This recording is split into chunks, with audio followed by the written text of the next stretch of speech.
Thank you, Rob. Everyone hear me okay? How's everyone doing? Good. How many folks here tonight had some pizza?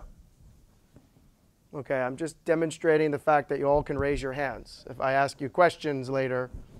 This is establishing trust with the audience. Later in the presentation, I might ask for someone's credit card. I'm just saying. Let me ask you guys another question, though. How many folks here have an idea for either a new product, a new service, or maybe a startup, either a new product or service in your organization, or a product or service that you'd rather go out and do as a startup? How many people have an idea tonight? Okay, so the answer was almost 100% for both those questions. So I think there's a correlation between eating pizza and having new ideas.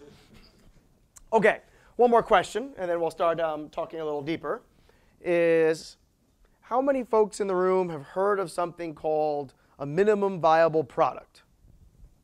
Okay, just about everyone. I don't know the people watching live streaming if they're actually sitting and raising their hands or not. I can't see them, so I'm assuming all of them raised their hand too. Can anyone give me a good definition of a minimum viable product? Yes, sir. Something that demonstrates your idea and you could actually make money out of it and shows them where you can go with the product. Something that demonstrates your idea, you can make money out of it, and shows where you can go with the product. Maybe.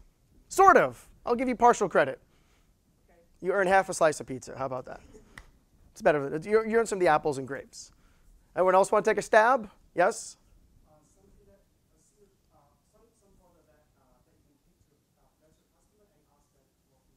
So, getting much closer. You get 2/3 of a pizza. So say that again. Something you can show to the customer or potential customer and get feedback. Okay, that's good. I'll take one more right here. Eating the pizza. So like you've already earned the pizza. So you have the right answer. You have to have the right. If not, I'm taking the pizza away. Good.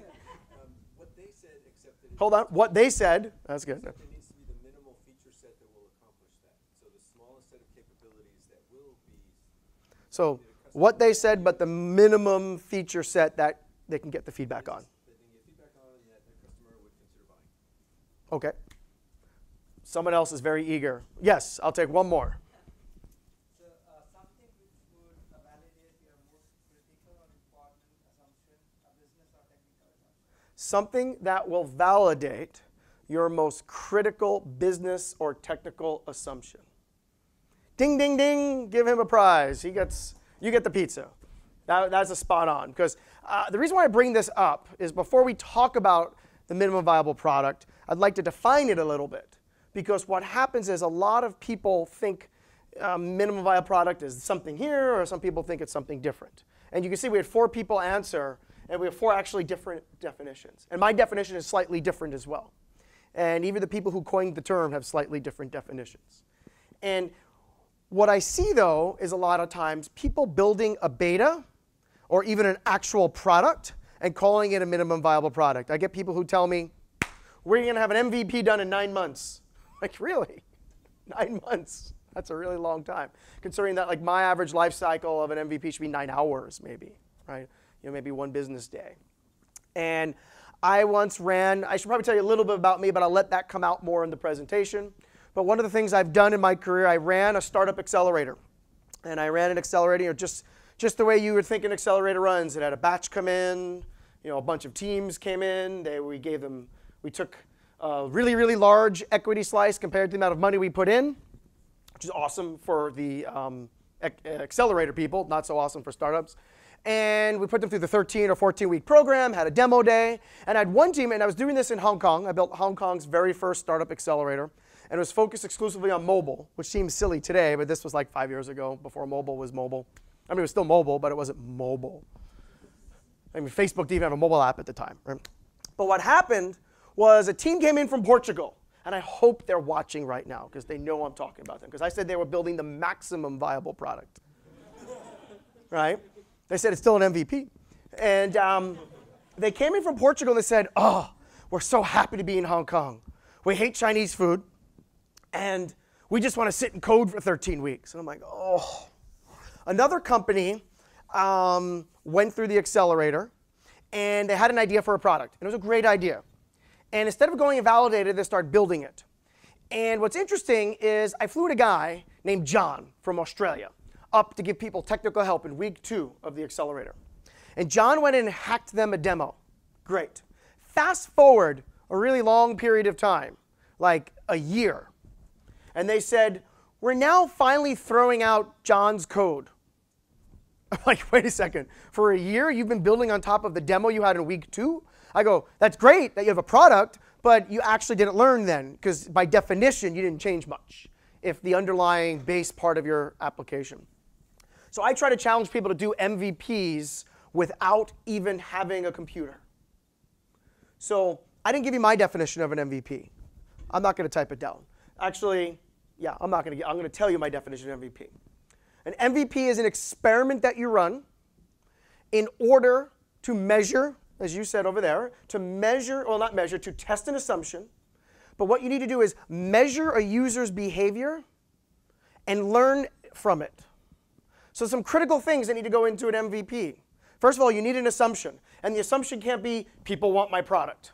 That's a very bad assumption. We're going to get very, very fine in a minute or two and talk about what defines these assumptions.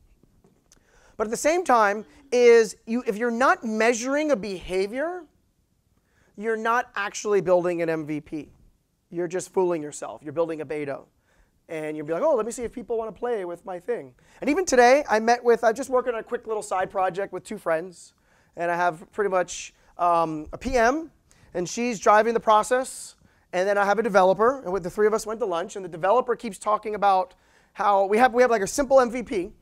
And he keeps talking about how we need to have a share button and have an engagement button. I'm like, you are trying to drive people to your restaurant, and you haven't determined if you're an Italian restaurant or a Japanese restaurant, or if you are a fast food place or a fancy restaurant. You haven't determined if you actually want to be wholesale, like Costco Pizza, or if you actually want to sell candy.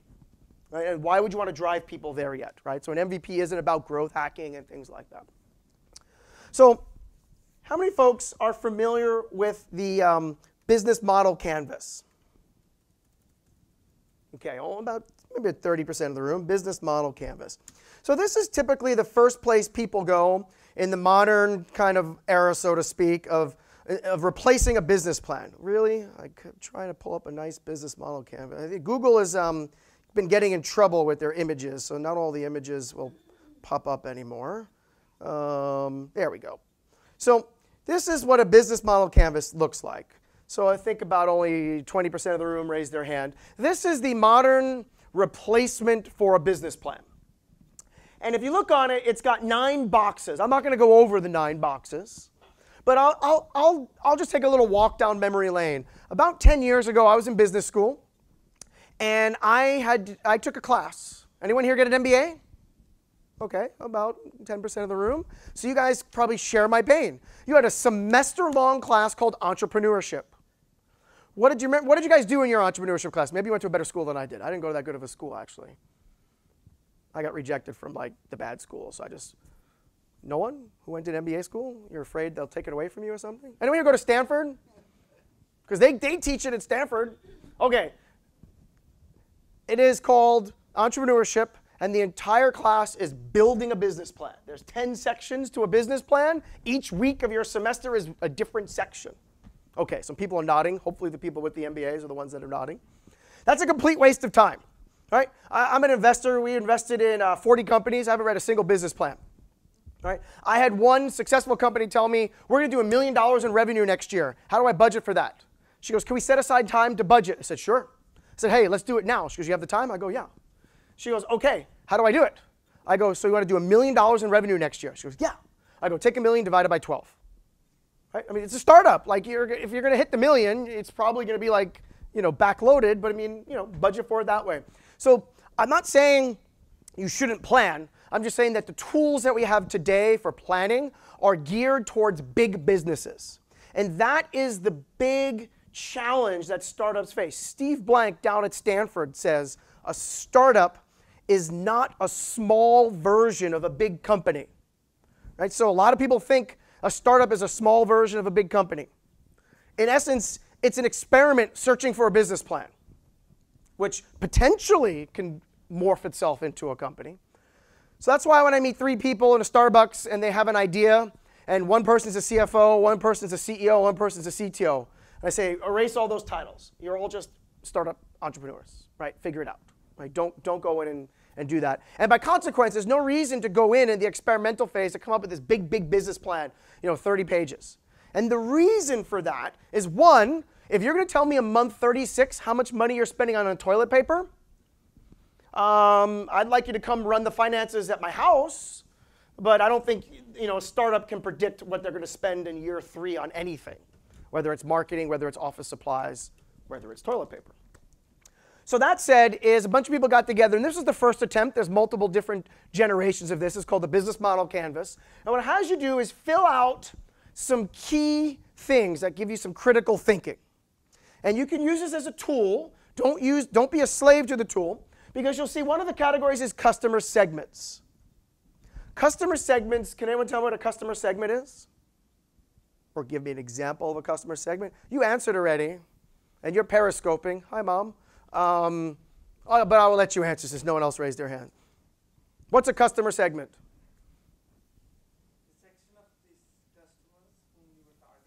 The section of customers who you're targeting. Okay.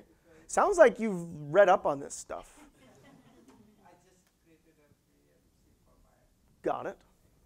So an example of a customer segment would be, let's just hope my wife is not watching this. My wife is expecting women in their late 30s who are pregnant living in San Mateo County. That's a customer segment, right?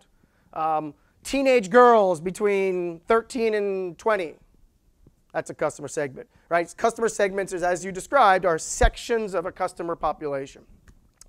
So some of the things I've done in my career, both as an investor and as a startup entrepreneur myself, is I have gotten lucky enough to speak at a lot of events like this and work.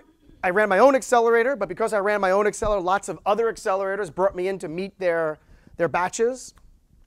And I probably worked with over 200 startups in the last 4 or 5 years. And they all struggle with the exact same thing. They struggle with 2 boxes on this sheet. The first one is their segments. It's very rare that I meet a startup that has their segment nailed. But if you don't have your segment nailed, the rest of your planning is garbage. So my advice to you is when you go and download this sheet, and by the way, when you're going to Google Business Model Canvas, you're going to see a lot of religion for competing canvases or Canvi. I don't know which is correct, so I said both. I didn't want to offend the Canvi camp. Who cares? Just use one of them. But this is a perfectly acceptable one. I think they all kind of have some problems if you use them incorrectly, because I'm only going to tell you to use 2 boxes. Okay? First box is your segment. Go out and figure out what your segment is. Let's create a segment. Who are we going to talk to? Someone, anyone, give me a segment. Yes? Small business owners. That segment is still too broad. Are they small business owners that own tour companies on Maui? I would like to sell to that segment, actually. Or are they fast food restaurants in San Mateo County? Or is it something else? There we go. Now we have a segment. Restaurant owners. What kind of restaurants? Fast food. There we go. We have a segment. Fast food restaurants in the Bay Area. There's our segment. Okay? So, what do you think of all these other things you're supposed to work on? Resources, activities, partners, value proposition, customer relationships, sales channels. What do you think the next thing you should do after you nail your segment? I'm sorry, after you nail your customer segment? Value proposition. Okay, awesome. You guys are already there. Like you are like 3/4 of the way through Y Combinator now. Seriously, I'm not kidding. This is what you teach. Trust me, I spend 3 weeks on this in the accelerator. Actually, every Monday I would make the team come with their canvas. And I would usually take a big pen and go, wrong, and things like that. Okay, so let's actually take a look at my slides, which I don't have slides. So this is just quick. My name, there's my Twitter account, works on my PC. That is because I have worked managing developers for better part of 2 decades. And my favorite line is when there is a bug, they say, oh, but it works on my insert whatever they have. So I just shortened it to PC because then I'd have the longest Twitter handle of all time. Works on my PC, works on my Mac, works on my iPad, works on my tablet. It'd be really long. So it works on my star.star. And I always say if it works on your machine, what do? We'll take your machine and ship it to the customer. All right? This is my blogs on Medium. I've done a lot of talks like this, and I've basically just converted my talks into blog posts. So if you missed something tonight, it's actually probably already up there. Right? And in essence, to prove it to you, where's my, over here is actually the blog where I get most of tonight's material, right? So it's called Build an MVP, Not a Beta, which has been a very popular one on Medium. So in essence, if we go back to my very world-famous slides here, we've started with your customer segment. Yay. Fast food restaurants. Then we've went down to our value proposition. Oh, wow, we haven't done that part yet. Okay, what's our startup going to do? Somebody. Make sandwiches with robots. Someone's doing that already, so we can't steal that from them. It's called, oh goodness, it graduated Lemnos Labs. Make robots that make sandwiches. Make robots that make sandwiches. Let's do something different. How about we get away from the robot space? Even though I'm very intrigued by robots. In the back, oh, this was your idea in the first place. You got us here. Why didn't you create a better segment? Like, when I'm in Vegas, you should hear the segments I get. I'm just saying. I'm not kidding. A reverse auction.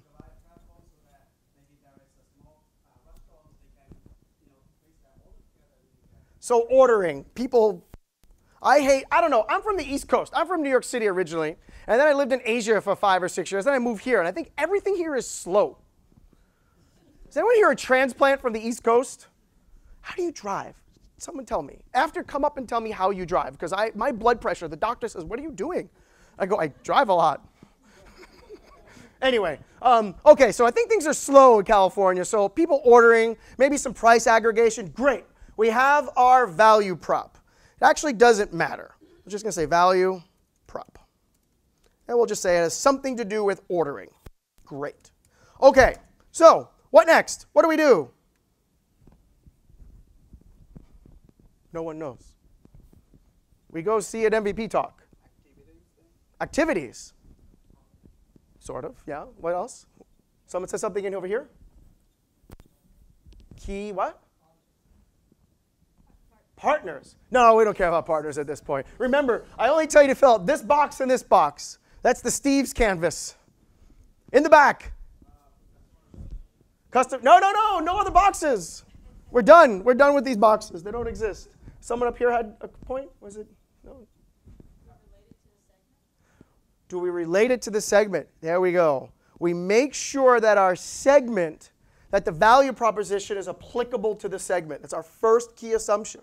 That the people we're building this for want it. Right? Can't tell you how many times people built something for consumer and then turned around and said, oh, consumers don't want this. But then they realized I had a big business doing something else. So what happens is we need to make a leap of faith, so to speak, but we have some assumptions. So as I said, if we go back to the canvas, in my opinion, the canvas needs like a box here. That's a sub-box of this. That you're underneath your value proposition, right? So your value proposition is tightly coupled to your segment. But underneath your value prop, before you move on, is assumptions, our core assumptions. And that's what actually we're going to spend the night talking about. We're going to talk about, we're not going to get to these other boxes. Right? So what we're going to do, right, we're talking about from your idea to an MVP, we're going to test these assumptions. Now, we're going to build an MVP, and remember I told you an MVP should be small. It should be something that measures a behavior. And what I left out is that in addition to measuring the behavior, you need to make a prediction of what that behavior was going to be. And then you compare those results to reality, and then you make some decisions about your assumptions. So let me take a step back and say, How many people want free food? Raise your hand. Everybody wants free food. Great. If we weren't being recorded, I would tell you a not so PG version of this story. But anyway, free food. If I ask you, do you want free food? You all raise your hand. Now let me tell you the kicker. You all have to come to my house at 6 in the morning. And I don't know, I'm going to make up some other really important things that you're supposed to do that don't make it so free. Then you're probably like, yeah, I don't think I want the free food. Right? It's inconvenient to you. The time is different, this, that, the other thing. So when you're testing an MVP, the first instinct is, let me go talk to people. That doesn't work. People tell you what they think is the truth, but they're lying to you. Okay? They just flat out lie to you. Not because they're dishonest people, but they lie to you because they don't know what they want to do, because they don't see what you have. So I tell people, why don't you test your assumptions before you even do anything on a computer? We will get there. So let's start thinking of our assumptions. Your value proposition might have a few assumptions behind it. So go back here. We have the customer segment. We have the value proposition. We have assumption number 1. Assumption number 2. Did you realize you were going to come here and watch me type all night? I got to admit, it's better than PowerPoint, right? So let's just say that our fictitious startup that's going to do something with fast food restaurants, something around ordering. So our customer segment are the owners of these fast food restaurants, or maybe not. Maybe it's the customers, right? Doesn't matter for the right. We have a value proposition. Under that value proposition, we have 3 core assumptions. And remember, the assumption isn't they're going to use my product. The assumption is something like this. Does anyone? I'm going to put you on the spot, Mr. Periscope, since you seem to have the answers to everything. What is the definition of a value proposition? Value proposition is something which will, if customer is doing something, he has a pain point, and if we can Pain point, that's good. if we can remove that pain point, and Removal of pain points. it's Okay. one way of one type of customer. You're good. That's close. That gets you half a pizza slice. So for those in the back that didn't hear it or listening at home, it says customer has a pain point. The value proposition is the solution to the pain point. Almost. Close enough. I think everyone should give you a round of applause. That's good job. I put him on the spot. Your definition of value proposition is that, but it's the delta between the current solution to the pain point and your solution. For example, I don't like waiting in line, well, anywhere. I don't like waiting in line at the movies. And you may have a solution that I can buy tickets on my mobile phone, boom, boom, boom, boom, boom. But you know what? I just go use Fandango. So the delta between your solution has to be like orders of magnitude better than like Fandango. Right? In order, right? Because you're solving my pain point, and yeah, Fandango's slow, and it takes a big surcharge, and whatever. I can't print the tickets on this, blah, blah, blah.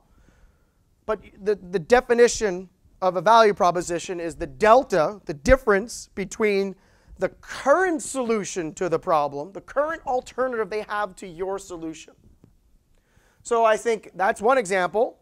Another example I give you is life sciences. When you have drugs that cure diseases, like the alternative is continue having the disease, right? I mean, that's a pretty big value proposition, right? The delta between, right? If you have measles or cancer or something, you would probably think that's a high value proposition. So the value propositions have to be something that is tangible and that, again, goes in between what already exists and what you have, or what you think you have. Because right now we're still at the idea stage. The beautiful part about this is this can all be done in Starbucks in an hour, right? What we've done so far. Or actually almost everything I show you up into building the thing can be done pretty quickly. So let's go through the process of building an MVP. And along the way, we'll learn some other fun stuff. So we're going to do this just for the first assumption. So we'll do like MVP number 1, assumption number 2, you get the point, we'll have MVP number 2. And then assumption 3, we'll have MVP number 3. Oops. Pretty straightforward, right? So just to review again, we go back to that business model canvas. We started with our segment.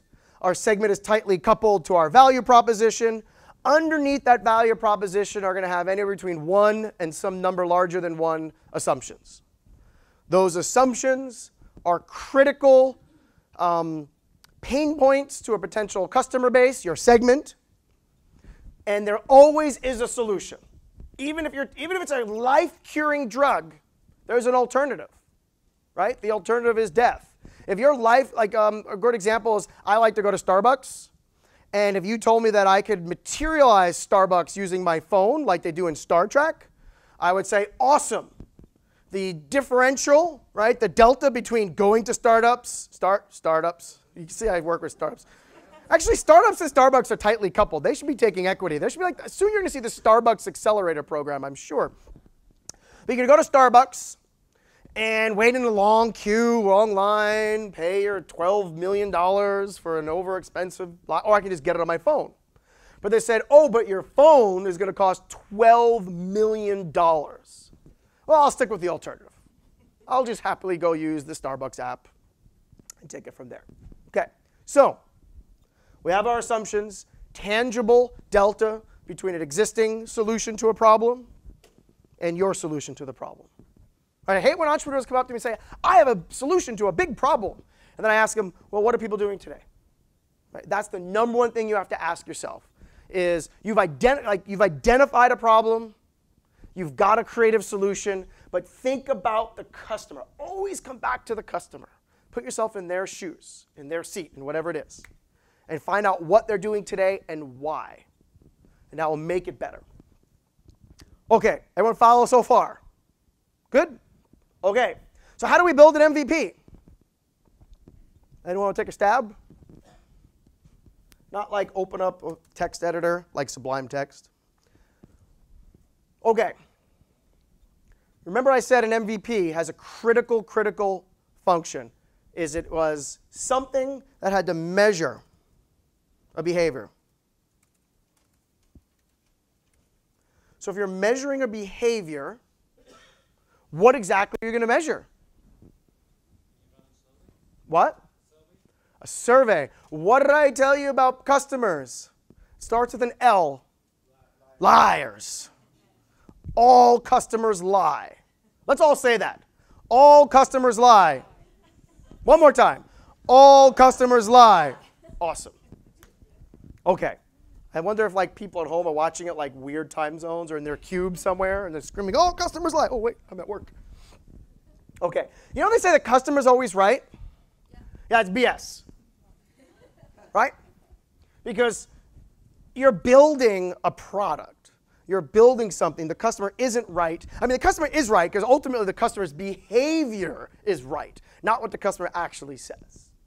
Right? So in essence, the customer is always right, but it's a customer behavior that's right. Because measuring the customer's behavior will build your product. And all great companies were built that way. Whether on purpose or by accident, all great companies were built that way. Okay, so we're going to measure the behavior. So remember what I said is you need to make a prediction. So first of all, you need to measure behavior. Like what behavior? So we're building this thing that has a mobile app, something to do with ordering. So I guess we have like a website, and we send people to the site, and they have to say how many people sign up or something like that. Right, a landing page, something like that. So, or how many people download the app, like right? We have to measure something. Usually it has to do with a marketing funnel in some way, shape, or form, potentially. Not every MVP is like this. But in essence is, how many people sign up. Okay, and then we're going to say make a prediction. So meaning is we want 50 people to sign up. Does that sound good? Sure. Okay. What about 47? Is that okay? No. Okay, so it has to be 50. Okay. Why? It's a nice round number. I like 50. Okay. Why not? You already know the answer, right? You need to make a prediction based on real life business metrics. This is the crux of it all. If you just say 50, if 50 people sign up, that's good. What if you leave it up for like 6 months and like I got a better idea. What if you leave it up for, let's say your product costs $1 and it cost you like, I don't know, a year to build, so a year of your life building the product, and you put it online and 1 billion people visited your web page and 50 people downloaded it. I think there's like 3 billion people online total. So that means your total addressable market is like 150. So you spend, and you're charging $1 in the app, 99 cents in the app store, right? Not too good. You would have a grand total of $148.50 minus the 30% cut Apple takes. Okay, they might have pity on you. So you need to make a prediction based on some facts. How do you get these facts? How do we know 50 is the right number? Observation of what? Behavior. That's good. We are going to measure behavior. But that's how we measure of your cost. Now we're getting there. We're sort of there. Competition. No, you're doing this. This is solo, man. This is like, no one's done this before. We're making like something brand new. We're making like the next XYZ gizmo. So there's no competition. Okay. So what we need to do is estimate a little bit of math. And it's going to suck in the first 1 or 2 iterations. And you're going to say, I don't need to do it. But if you do it, you'll make better predictions, and it'll get better. So there's a little formula that I always show people. And you may have seen it before. If you went to business school, they drill this into your head, like, or at least if we went to a better business school than I did. They didn't do it in my business school. You have your customer lifetime value. Right? So this is the estimate that you're going to have of what a customer is going to spend, the profit that you're going to make from a customer coming to your system or your product, your app, whatever it is. Even if you're building a restaurant, like a brick and mortar restaurant, not like restaurant.co app download. Meaning if you're just building a McDonald's, you have to kind of figure out, okay, how do I build loyalty? How many people come back? This is why Starbucks has a loyalty card, now app, right? Because they try to measure your customer lifetime value. Obviously, at the MVP assumption phase, you're going to be making a wild guess. But you can still base your guess in reality. This is where you look at, are there competitions? Are there similar sites? Like, what do they look like? Try to anchor your assumption in reality. Don't just say $50, right? Like, if you're building an e-commerce site, look at the gold standard, Amazon. All right, what's their CLV look like? Okay, I'm not Amazon. Let me drop that down by 1,000,000% or like whatever it is. But you figure out, what is somebody going to spend on our site? Now, this is a core assumption that eventually will get tested, right? Meaning your CLV itself. But for now, you're going to make an assumption there. Let's just put in a dollar amount. Someone tell me what they think our CLV is going to be. $1,000. Awesome. I want to join your startup. Is this per user? Per user. And it's your profit for the user. So, obviously you don't know things about your cost of goods sold and all that stuff, but this is what you think over the course of the user's engagement with your product or service, what the profit you're going to make from that user is. So every new user that comes to your system, that is their profit. How long? So this is where it gets fun. When Jeff Bezos was sitting and writing this formula down on his legendary journey across the United States, he figured that he might have a customer for 2 or 3 years, right? I don't know. You guys recently get those emails from Amazon. I got my 20th anniversary order email. Like, I've been ordering crap from Amazon for 20 years. Like, my CLV for them must be like, I don't know what. Like, I joined Prime and I get like toothpaste delivered. Like, seriously, just like one thing of toothpaste. I get nuttier and nuttier on Prime. You guys should do the same. Just to see what you can get from it. Like, will they really just deliver 1 tube of toothpaste? The answer is yes. Yes, sir. When you're calculating your CLV and you have a freemium model, you have to discount it by the So the question is, if you have a CLV and you have a freemium model, everyone know freemium, right? Partly free, you convert users to paid. Do you have to calculate the percentage of people that convert? No, because we'll get to that in a second. Meaning is, you only care about the people who pay. Like, if you have 1 billion users and then 5 people pay, you only care about the customer lifetime value of those 5. And theoretically, you are accounting for the billion that aren't paying because they raise the costs, right? Meaning is, you know that it costs, $1 of bandwidth per month to service a user, and you have 100 users and 5 are paying, right? You're losing $95. Anyone get my fast math? Right? So that would go into that would go into your formula, right? The total cost of your system divided by the paying users' revenue gives you your, will give you your profit. So you don't have to do it directly, but it should be factored in that respect. Okay, so you take your customer lifetime value, and then the second part of the formula is your customer acquisition costs. So this is some other number, theoretically lower than 1,000. Do you see where we're going with this, by the way? Hopefully you see where I'm going with this. I'm going to change this around just because I don't like big numbers. I was going to say I wasn't good at math. I was actually ridiculously good at math, but I'm going to pretend I wasn't good at math just to make it easier to see the numbers here. So if I do this, is this happy or sad? Sad? Happy. Yes, happy, happy. I will build a profitable business. Let me go further. Goodness. Let's actually review how important this formula is. Are we happy or sad? Happy.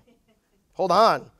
Let me show you. I usually do this. I wasn't going to do this because you said some of you had MBAs. I was going to not give you the trick question, so to speak. Happy or sad? Sad. So the difference of 2 cents, makes or breaks your business. That's a pretty important formula, don't you think? You should write it down. I'm not kidding. Now, granted, if you growing at 1 cent, you'd have to get every person, you want to be a unicorn? You'd have to get like every person on the planet to buy your thing, right, in order to grow, right, because your profit is 1 cent per customer. So you will build a profitable business. It's just take a really long time. Conversely, of course, if you're negative 1 cent, you will build a decliningly slow death business in a really painful, slow, painful way. Typically speaking, this should look like this. Oops. Go away. See, I really should use PowerPoint. CLV minus CAC equals some real...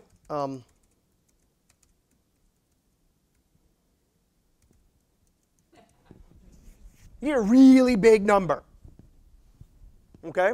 Let's pretend that the input of this is like, I don't know. I'm just going to say, forget about the life. I mean, I could do that. My lifetime value, whatever, this is equal to 10. So this would obviously be 11.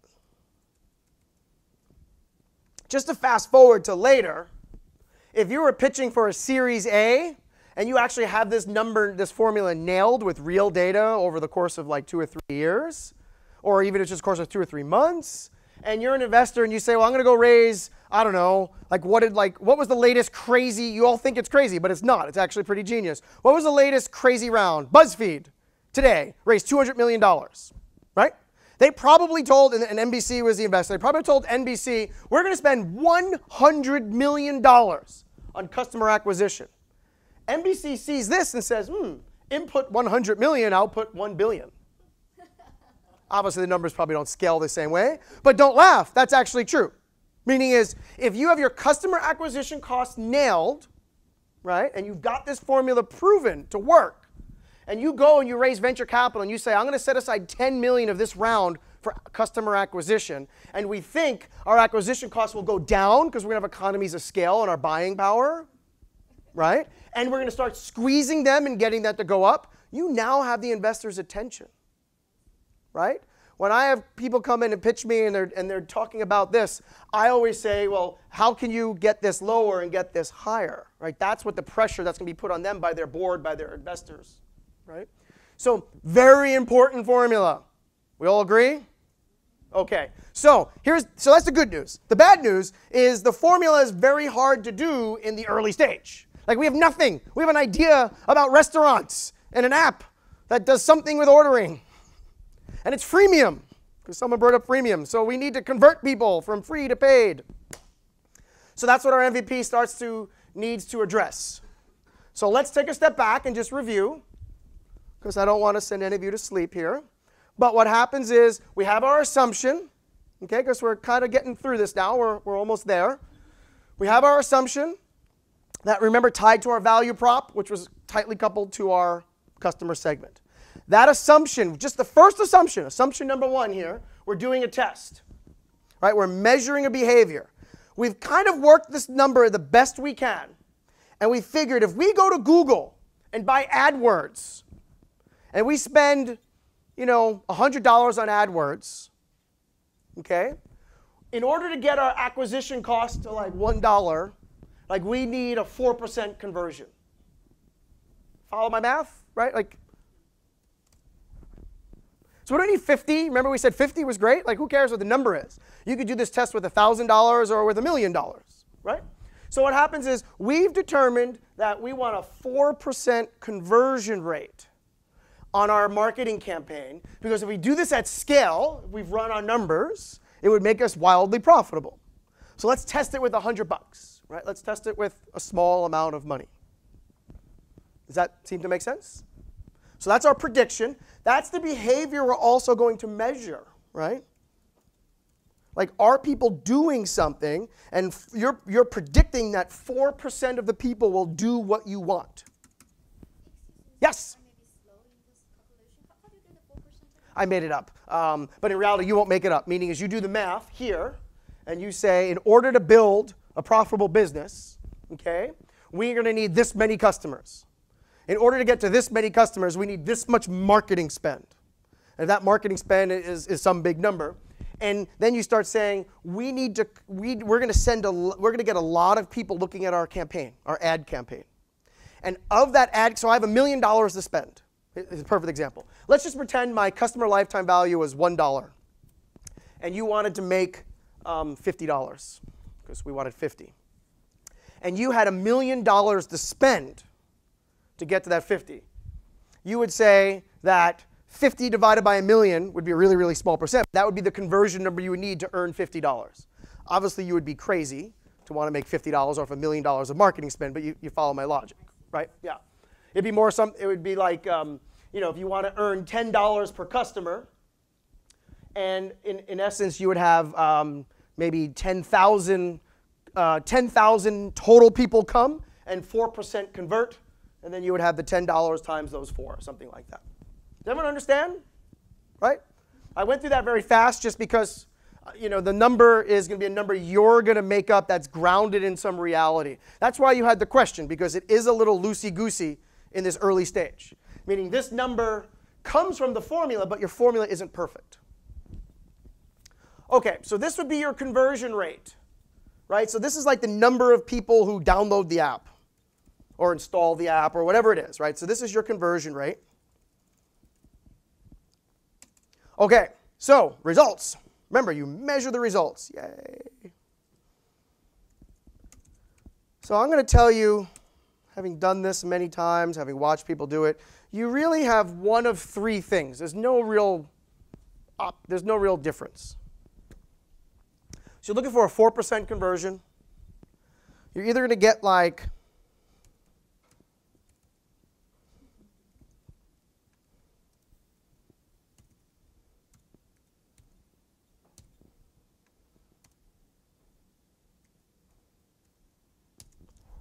So these are the results. Let's say you got 0.787%. What do? You pivot? No, we don't use the word pivot. That was like so 2010. You declare your assumption invalid. Right? just to give you a definition of a pivot, by the way, that's another grossly under term, is when you change one of these boxes. So when you switch your customer segment from 17-year-old girls to 52-year-old men, that's a pivot, right? Declaring that your hamburger making machine sucks and you're going to go make Instagram is a freaking reboot. I don't know. It's not a pivot, right? Okay, so that's just that. So your results come back. You have 0.787%. Yay. Well, not yay, but your assumption was invalid. Okay, assuming your data is correct, I mean, you might want to run it again, right, and test it. You run it and you get 66.27%. Wait, so hold on. So first thing you do here, oops, oh, wow, sad, bad assumption. What do you do here? Happy. Call Steve. I'll invest in your company. Okay, this and this is pretty often. This is once in a while. This is the more likely one. You have a good idea, but you're just not quite there yet. Is this okay to go forward? Is your assumption valid? Almost. Not yet. Correct answer. Because remember, 1 penny can put you out of business. And now you're $1.01 off. If 1 penny can put you out of business really, really slow, $1.01 can put you out of slow 100 times faster. Right? So you still have an invalid assumption here. But what you could do is change your MVP around a little bit. I moved to China a number of years ago, and I would log onto all these Chinese websites. And you know the OK button? Like, you think that's pretty universal. But the OK button in China is red. They like the color red. Very specifically, the historical reasons is because of communism, and communists are like, no, red's a good color. Green is the imperial color of the West. They changed the traffic lights. Red is go. No. Not anymore, but they did. Oh yeah, they were smart enough. Oh, there is one city in the world that is still like that. Can anyone name the one communist holdout where red is go? North Korea, Pyongyang, yeah. And Beijing, it used to be that way. And then green was stop, red was go, then there was too many accidents. And this is back in and this was in the bicycle era. So all these bicycles crashing into each other. It's a mess. Anyway, I would be clicking on the red button. And then it kept rejecting me. I'm like, what's going on? I'm like, I'm trying to get into this website, and I keep getting the red button or the green. Oh, I'm sorry. I'm hitting the green button. And it keeps saying sorry. I'm like, oh. So back to your MVP. You may want to change red and green around depending on your audience. And magically, you may go from this number to this number, right? If you're in China, for sure, right? So this gives you the opportunity to play with your MVP 1 or 2 more times. Not many, don't go crazy like the mad scientist. I hate movies about entrepreneurs. They suck, don't watch them. Like the guy who built the windshield wiper, like, are you kidding me? Like, his wife left him, his children left him, he went broke, and then when he was like 90, the car companies give him some money. Like, oh yeah, here's like $100,000. Like, seriously, like, that's not a lean or agile startup, right? That is like stupidity, to be honest. Like, accept the fact that they ripped you off and move on. Like, okay, anyway. So don't be like the guy in the movie. So have some intellectual honesty and say, okay, 2.99% is close but no cigar. Can we make a change to our language, to our page layout, or maybe a little bit about your assumption was off. Maybe there was some other things you need to change. So do your MVP test 1 or 2 more times and try to get to that 4%. Right? If you get to the 4%, yay, what do you do next? Build it. No. Go back up here. Yes, you do it now for assumption 2.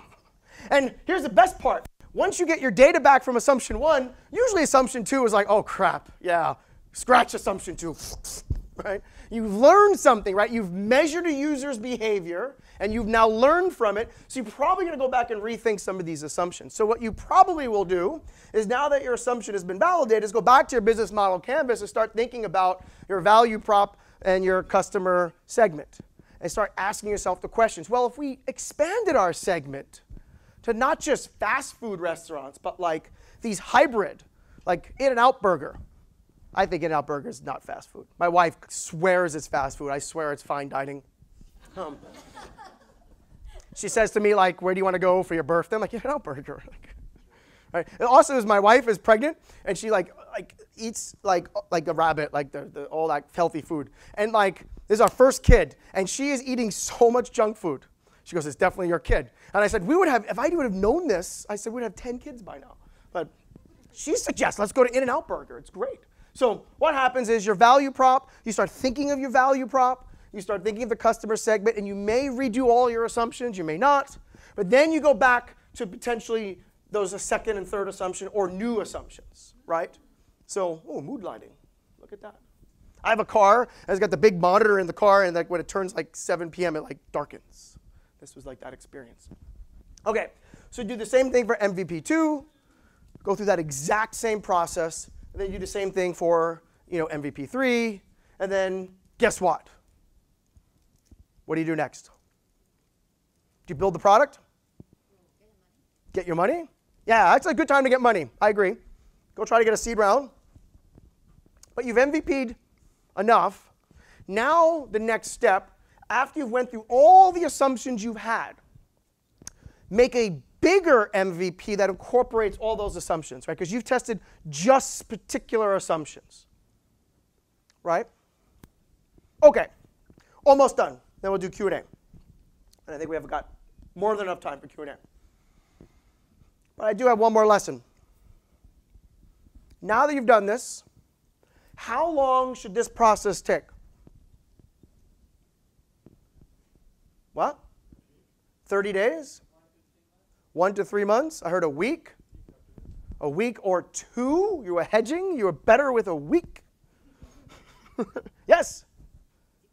How are you going to get people to go to your site? Google AdWords. You could stand on the side of the street with a. I was in a coffee shop today in Palo Alto, and some girl walked up and said, hi. And girls don't talk to me. So that was like the first thing. Bing, there's an attractive woman talking to me. I'm like, what do I do? Like, oh my God. I got over that in about 10 seconds. And then she's like, can you download my app and give me feedback? I mean, that's one way to do it. Just saying. If you have an attractive sister,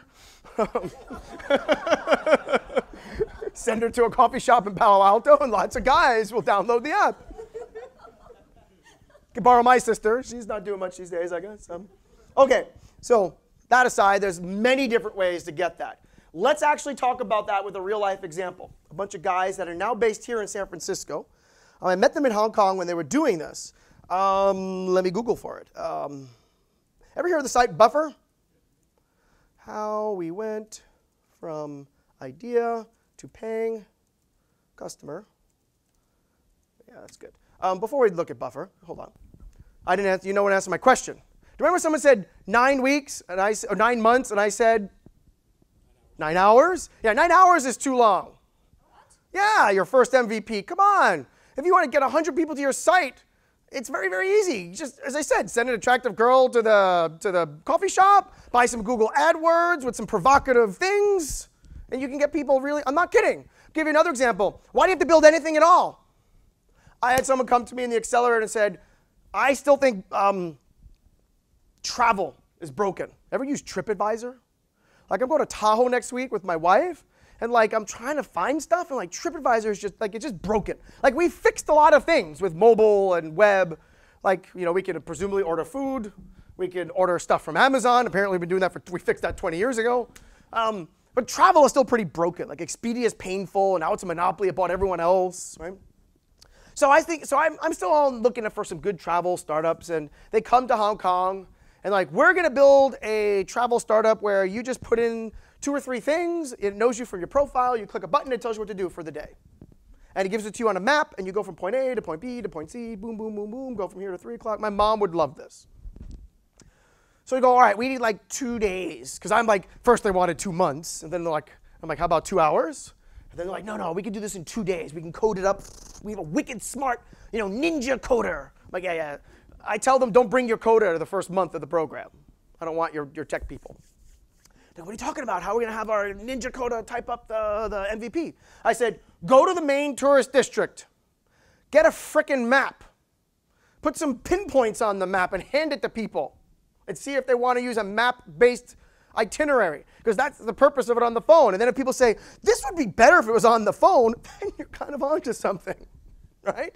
Why go build it? If everyone says, I would never use a map, and then you say, why? And if the answer was, oh, if it was on the phone, I would use it, then you can start maybe typing some code in and make it rudimentary, of course. But why build something, right? So I'm going to show you how Buffer cheated and built a good company behind it. I love they cheated. So what they did is they built a landing page. And on their landing page was this. So those of you who don't know Buffer, you don't need to know much about Buffer, except the simple fact that they built an awesome MVP. And it basically said, here's what we do. Boom, boom, boom.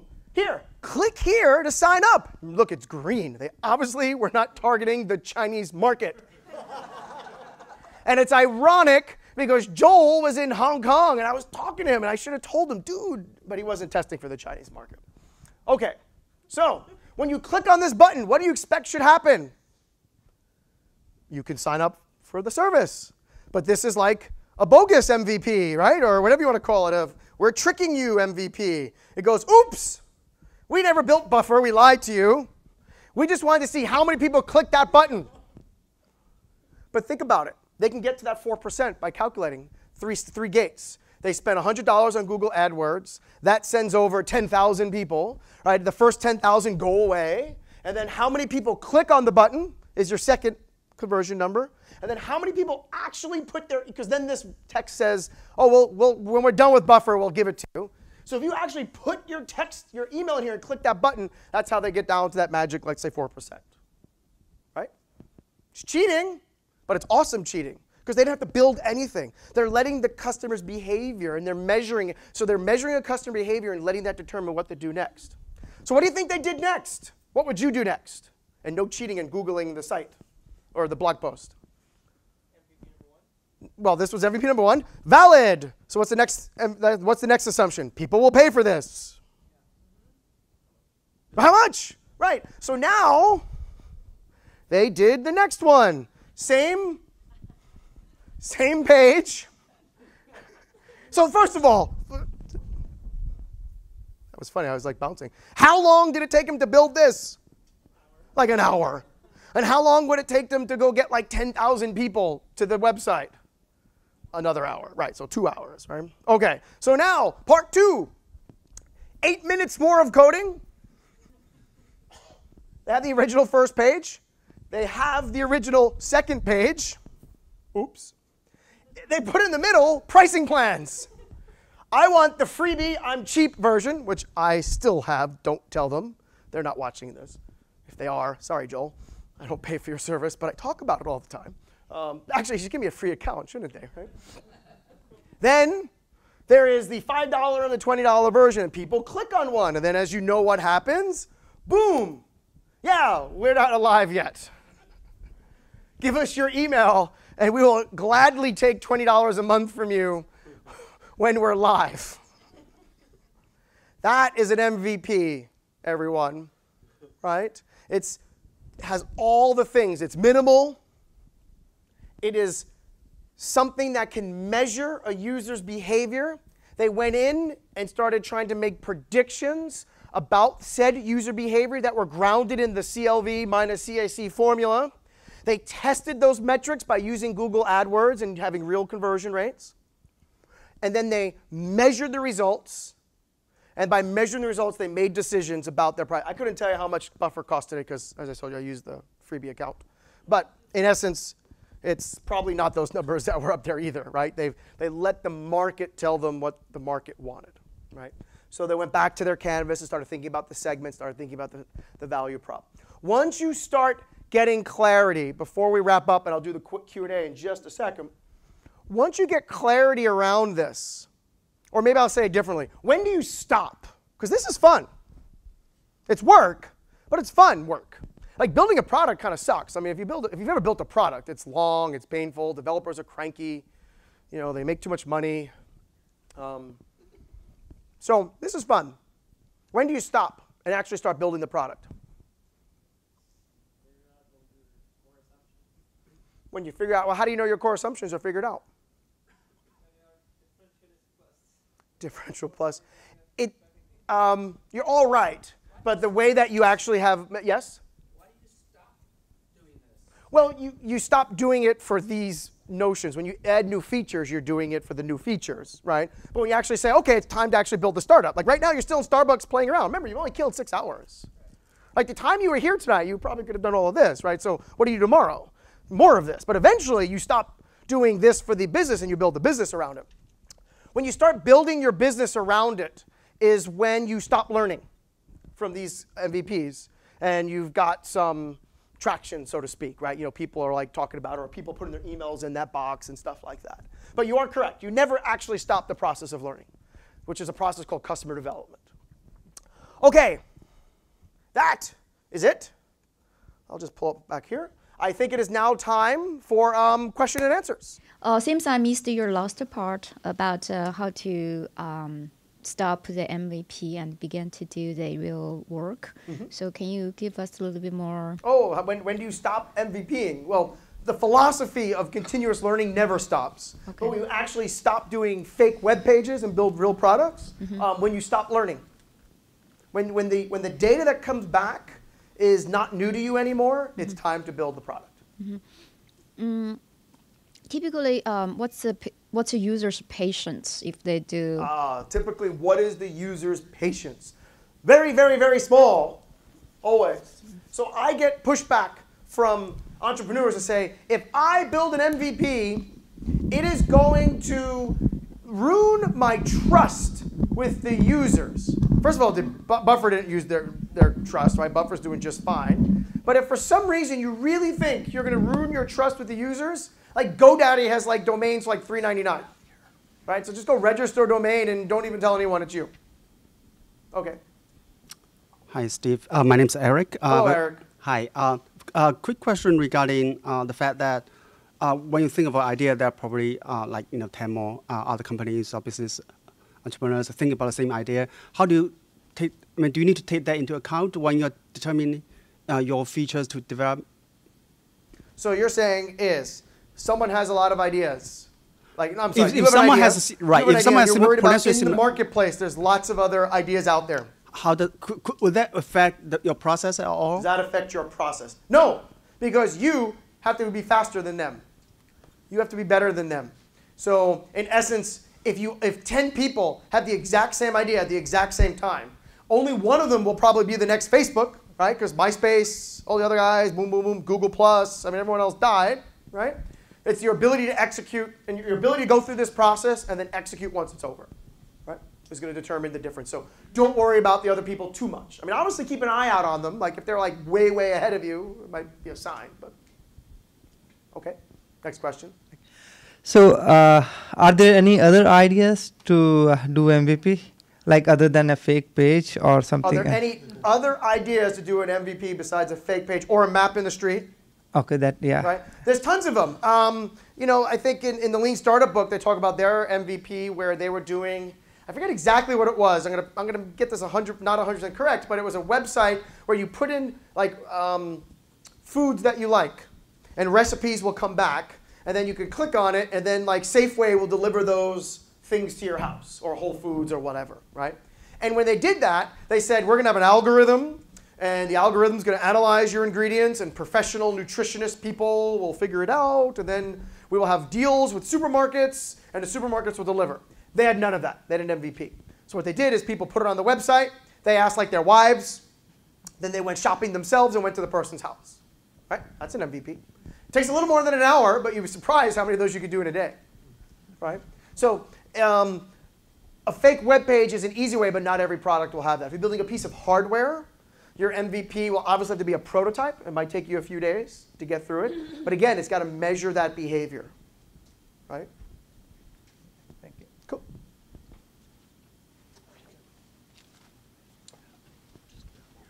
I feel like a politician, and everyone's like lining up to answer hard questions. Like, no, that's what not are the hard taxes going to be next year?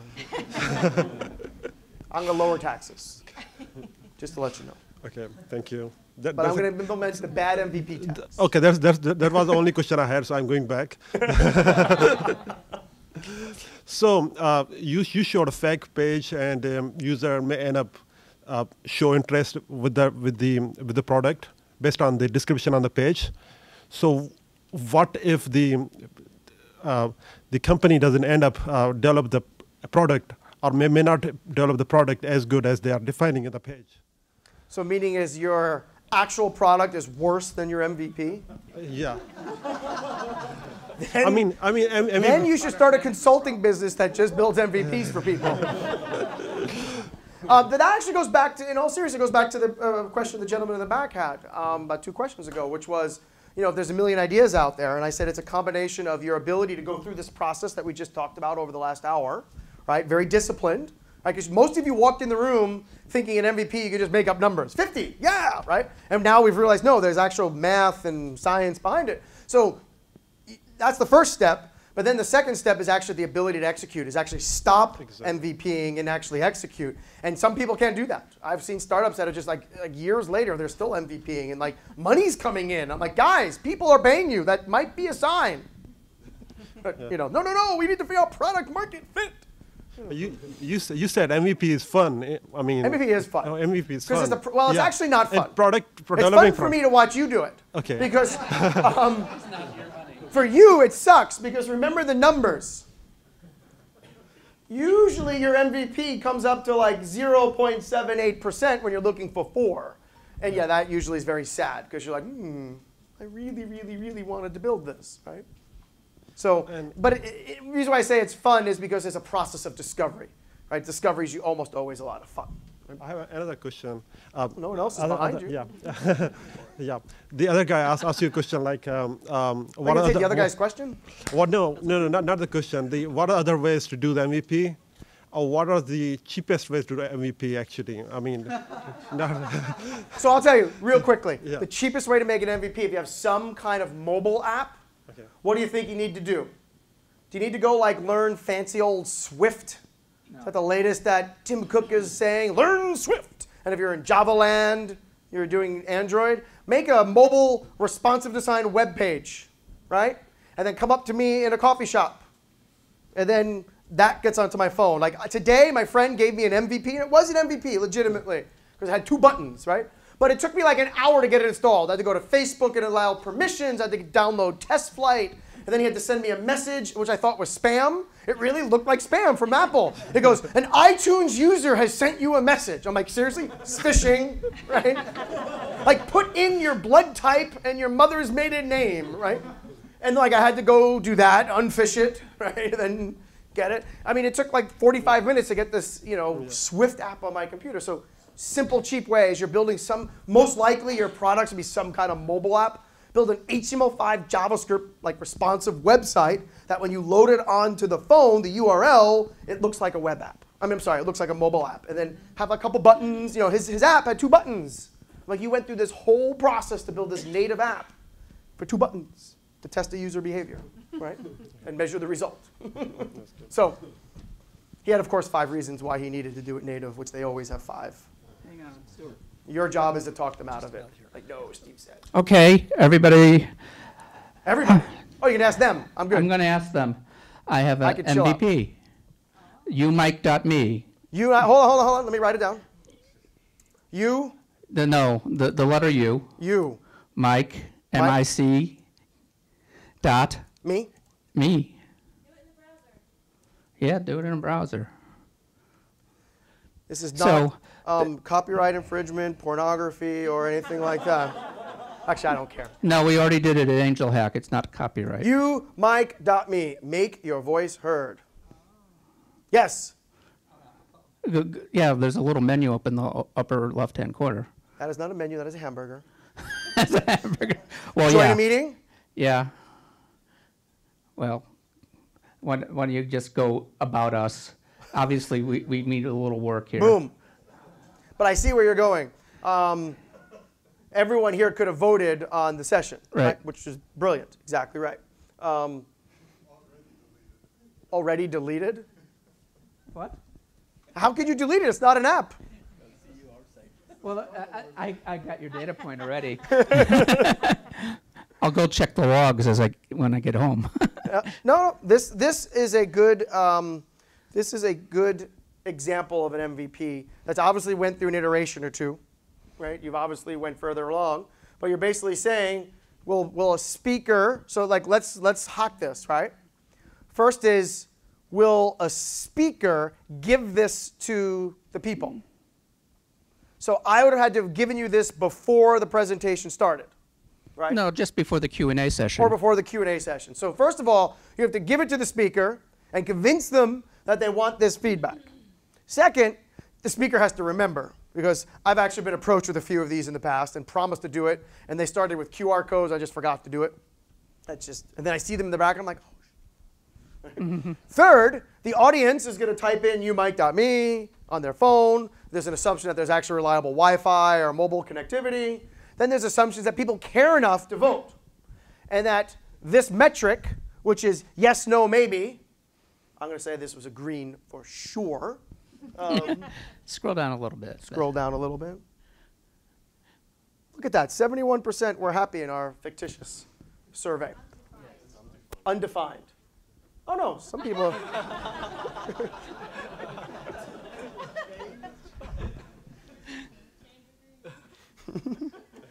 It won't change. It won't change. So what happens is then you're going to say that this feedback is valuable to the presenter and that the audience gets some form of incentive or happiness of doing it, right? Typically people are happy. People really, really hate a session or really, really like a session, they'll do this, right? So your MVP really should forget about those outliers, right? If you had a really good speaker, this is probably what it looks like. Like 75% of the people are like, all right, cool. Like Steve was funny, he was informative. And you're like, oh yeah, he like used some bad words, made fun of fast food restaurants. And you look in these boxes here. Well, what does that mean, right? You start, your assumptions go around there. Then now you have spam me. I like that. Email@gmail.com. I have a better email. My email address is actually gmail@gmail.com. No. Spam me, gmail. Test sent. So then, of course, or the stats were sent. Then, of course, you have other assumptions around this. But you can do a lot of different assumption tests around something like that. How long did that take to build? Oh, well, there's actually real code Multiple behind. iterations, right? Yeah, but it took an Angel Hack weekend. An Angel Hack weekend, right? So in a weekend, There's actually, it you actually have a does what. functional prototype. How many iterations did you go through during that weekend? I can't remember. It was too much lack of sleep. So, But it was a lot. yeah. The answer would be more than one, Yes. less than 1 million. But we didn't show it to anybody until the presentation stage. In other words, that is what we showed At the finals. at the finals, and then we actually started taking Q&A, and you could actually hear the people. Playing with it and doing Right. that. Okay, very cool. I like that. Everyone give him a round of applause. So in my opinion, that is far more functional than a lot of the things that we were talking about. But that's like a weekend, right? Not 9 weeks, not 9 months. And I think that holds to our spirit of what we've been talking about all night, is to do this fast and to measure some results. So I don't know the exact results that he was measuring, because I don't know what the business model is. If the business model is charge the speakers, charge Rob, charge IBM, I don't know. You have to test that. That's part of the process, right? But the first thing you do is make sure that people actually want to do this. So think of Google. Google, who's Google's real customer? The advertisers, right? But before they can sell advertising, they have to build a product that we had the eyeballs to, right? So they had to MVP that first, and then MVP the whole auction and AdWords and system, right? So in essence, this may be your Google, and then you got to figure out who pays, right? So that, right? But again, a weekend, a hackathon, right? 36 or so hours, right, from start to finish. Did you know the other folks before you started, or you just kind of built the team as you got there? No, I had the idea 4 years ago. And, Oh, wait a second. Wait a second. How is the 4 years? Dude, you should have lied. Well, we actually for me. didn't do any code then. Okay. I got the domain name 4 years ago. I'll let that slide. I'll let that part slide. So it's the 4-year MVP. It's the domain squatter MVP. It's like, I got to do something with this domain. One day I will go to a hackathon. No, I had. I had like every X-rated domain ever made. Like, I am ready I'm going to just sell them all one day and retire to Hawaii. No, I'm hard of hearing, so I had the idea, and I needed to find people to do it, so I didn't know these 5 people before we did the hackathon. And the idea in your brain Was, on Friday afternoon was different than the idea you presented on Sunday afternoon? yeah, It morphed. a little bit, yeah. Cool. Well, actually a lot. The implementation morphed a lot. Yeah. That's a great, so a couple people asking for more examples of an MVP. This is kind of like your 3rd and 4th iteration or more. Well, he said he went through like a lot, right? Because the first iterations don't even need to be as complex as something that took 48 hours. But this is what you start building up to, right? And then eventually your iterations get longer and longer. Hi, Steve. Yes. Steve. Hey, So- this is your second question. Yeah. Sorry to let you know is when you ask a second question, yeah, you have to pay $5. All right. Just kidding.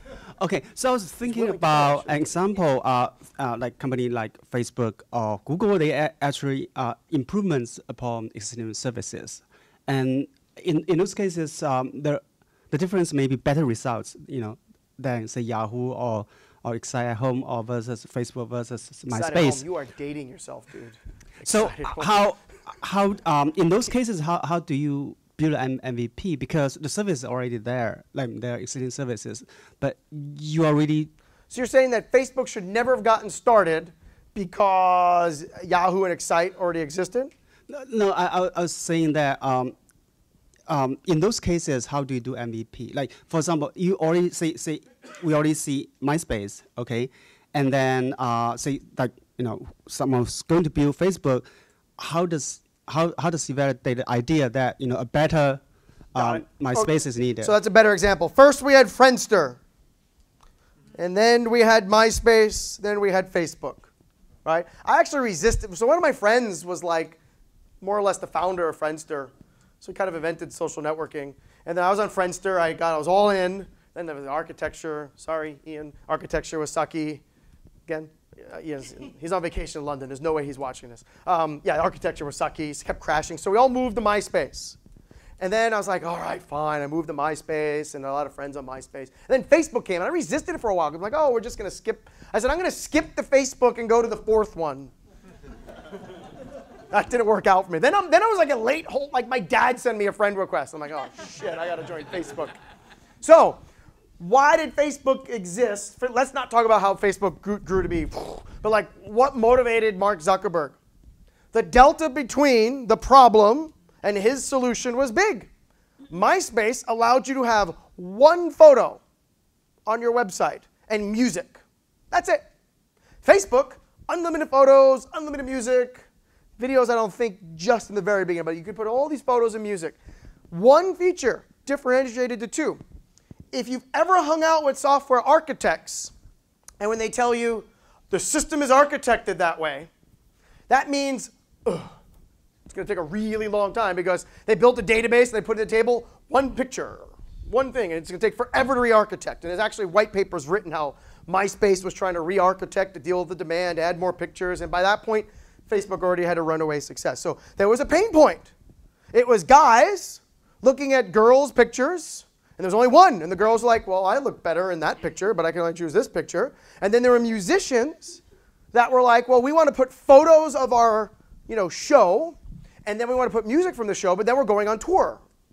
And we can't put multiple pictures in multiple tour dates. So Facebook, by accident, because like we all saw the movie, like it was all about dating and stuff like that, or not even dating. It was all about like people who couldn't really have plans on Friday nights. They didn't have to go to the Hyatt Regency or anything like that. And what happens is, while they were solving a slightly different problem, they stumbled across, with the MVP process, the solution that people wanted more pictures, more music, more comments, things like that. Right? I mean, MySpace was a glorified static web page that you could change some parameters to it. Any more questions or MVP pitches? I think we have one more.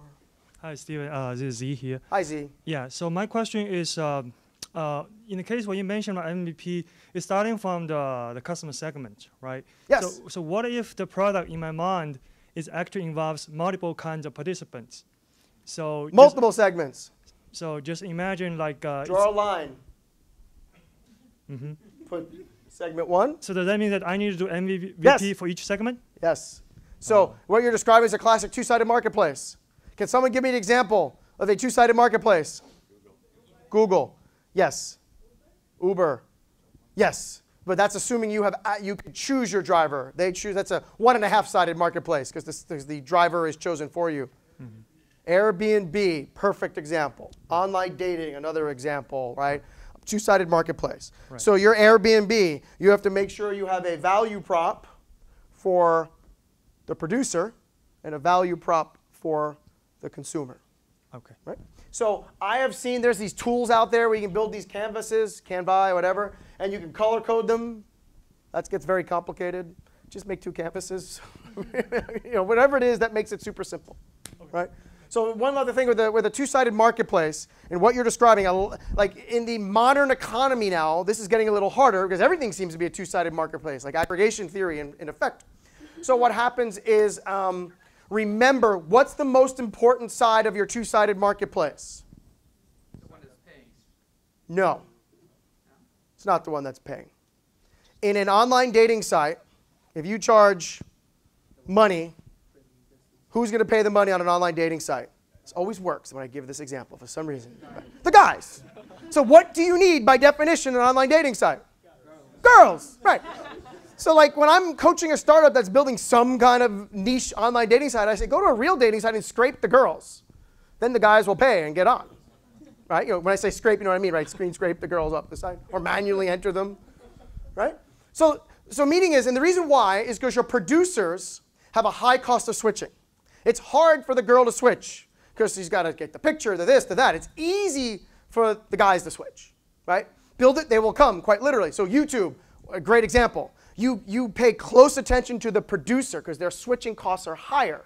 The consumer, if YouTube starts to suck, we just go to the next site, like a click of the button. It's not that easy. If you're filming this right now is going on a YouTube channel, if in a year from now YouTube is no longer cool, like what does Rob have to do? Like, I don't know. Like YouTube makes it really hard. You have to like basically like, go in the movies. You have to take your camera, play the YouTube video. Or say, Steve, come back and do the whole talk again, right? So you have two sides of a marketplace. Your typical MVP will be looking at the people that are the producers first. Once you handle the producers, then you start looking at the MVP for the consumers, right? Because I always get the question, which MVP do I do first? So that was actually going to kind of be my question, but awesome, IDSP. Would you ever recommend split testing either multiple assumptions that are similar or different customer segments, or is there a reason you wouldn't split test multiple MVPs at the same time? The question is about split testing, which is like A/B testing, and would you split test an MVP? And I would say no, because what you want to do is you want to get a user behavior, right? So in essence, if you think you need to split test an MVP, take one step back and look at the assumption. Your assumption is probably too complex. Right, so then actually, at the worst case, you would have 2 MVPs, and then compare the results. On that note, let's hear it for Steve. Thank you.